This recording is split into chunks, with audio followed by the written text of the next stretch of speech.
सिंधी समाज जा महान संत थिया आहिनि दादा जेपी वासवानी, पुणे जा महान दरवेश। वो एक बार ॿुधाइनि पिया पंहिंजे सत्संग में कि वो हिकिड़े आश्रम विया।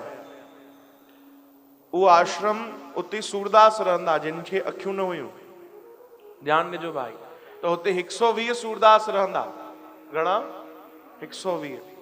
तो उते उन्हनि जो सत्संग प्रवचन थियो।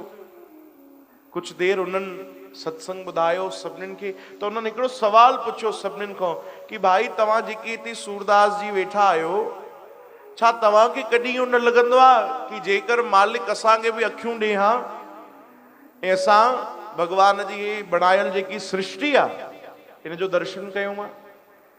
जे भगवान असांखे अखियूं ॾे हा त घटि में घटि पंहिंजे माता पिता खे ॾिसी वठूं हा, पंहिंजे भाउ भेण खे ॾिसी वठूं हा, परिवार खे ॾिसी वठूं हा, सुख भोग ॾिसी वठूं हा। छा तव्हांजे मन में न लॻंदो आहे, इच्छा थींदी आहे कि भगवान जेकर असांखे बि अखियूं ॾे हा? चओ हरे राम। तॾहिं सभिनीनि हथ मथे कयो।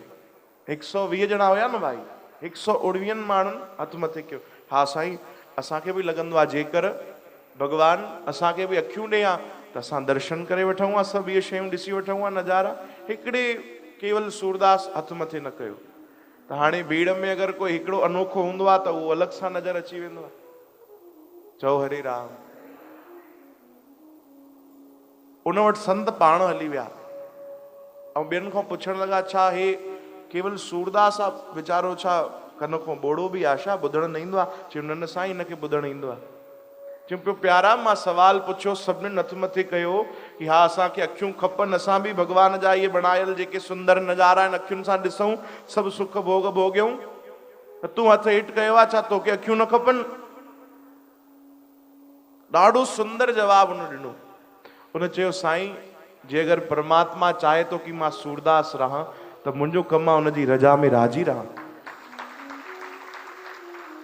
जे अगरि उहो चाहे हा त मूंखे अखियूं पाण ई ॾे हा, मां नज़ारा ॾिसी वठां, मुंहिंजो कमु आहे उनजो भॼन करणु। त वरी बि शुक्र आहे अखियूं न ॾिनी अथई, ज़ुबान त ॾिनी अथई, घटि में घटि मां उनजो भॼन त करे सघां थो।